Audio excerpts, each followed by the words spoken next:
en ce début du XXe siècle, ce sont des conférences dites d'extension universitaire. C'est-à-dire que les professeurs qui étaient ici avaient un lien très fort avec la Catho de Lille, l'Institut catholique de Lille. De sorte que, régulièrement, des pontifes de cette institution-là venaient ici faire des conférences, et il y en a une que j'ai étudiée d'un petit peu plus près, qui a été donnée en 1903 par le chanoine Laine, et qui est venu expliquer comment Cambrai devint français. Alors évidemment, Cambrai ne pouvait être que française, je ne sais pas s'il faut le dire au féminin ou au masculin, et dans un style qu'on connaît beaucoup quand on fait un peu d'études d'histoire, un style du début du XXe siècle, c'est-à-dire très alambiqué, très ampoulé. C'est assez agréable à lire. Mais quelquefois, il faut lire 2 fois la phrase pour en comprendre le sens. Et Cambrai ne pouvait devenir que française. Ça faisait partie de son histoire. Il y avait en effet ce côté patriotique des gens qui vivaient cette époque-là. On avait perdu l'Alsace et la Lorraine, on voulait aussi la récupérer, ce qui explique un grand nombre de choses. Alors il y a eu beaucoup de conférences comme celle-là qui se sont faites, pas forcément par la Catho, mais par des gens qui avaient envie de proposer un sujet. Il y a eu des spectacles, du théâtre en particulier, soit par des troupes extérieures, soit par les élèves eux-mêmes, mais ça a été très épisodique, ça n'a pas été systématique. Alors ça s'est même prolongé encore, il y a eu beaucoup de pièces de théâtre ou de musiciens qui sont venus. Pièces de théâtre, il y a eu la société Ictus qui est venue expliquer un peu, donner une image de l'Église beaucoup plus moderne que celle qu'on connaissait auparavant. On ne va pas trop détailler la chose, mais c'était assez intéressant et j'en ai été le témoin.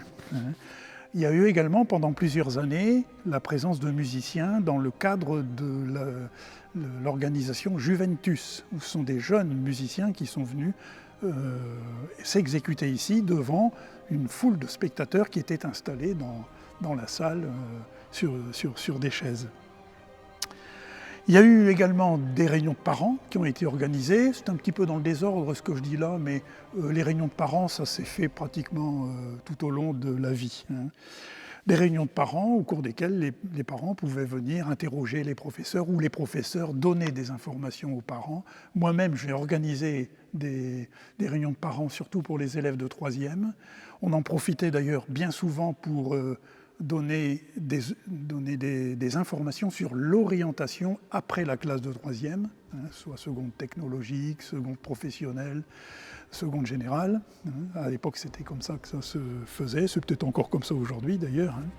Beaucoup d'assemblées générales donc, qui se sont produites aussi, en particulier celles des anciens.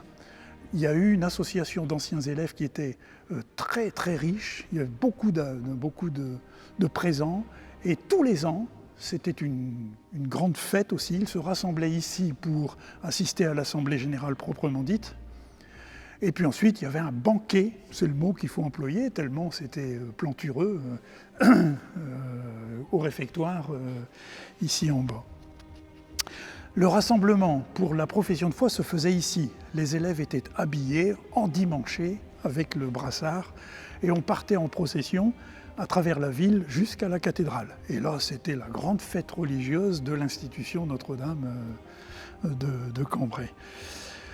Des événements comme ça, il y en a eu beaucoup. Il y a eu également la fête du cinquantenaire en 1926, si je me souviens bien. Oui.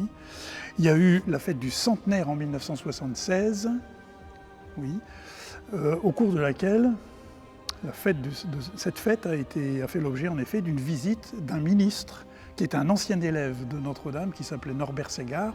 Il a été ministre du Commerce extérieur et des Postes et Télécommunications. C'est de lui dont on disait, avant, on parlait du téléphone, et grâce à Norbert Ségard, on parlait au téléphone. C'est ici que ça a été dit également. Donc il y a eu une grande exposition, il y a eu un grand discours. Il n'était pas encore conscient du cancer qu'il avait dans les poumons, mais dans les quelques années qui ont suivi, Il a annoncé à tout le monde qu'il a été atteint d'un cancer des poumons. Il est mort d'ailleurs en 1981, en février 1981, de ça. Et il en a fait une sorte d'enseignement pour les jeunes en leur disant « ne fumez pas, vous voyez ce que ça donne », etc. Enfin, il avait pris l'idée de donner une leçon, on va dire ça comme ça, aux générations futures. C'est beau. Et alors il a écrit une prière qu'il faut lire, c'est magnifique, une belle prière. Si on a le temps, on ira la voir aux archives. Magnifique. Parce qu'il a rencontré le pape. Et quand il a rencontré le pape, il a décidé de lui prononcer cette fameuse prière pleine de simplicité, mais alors d'un amour profond pour Dieu. C'est un modèle du jour.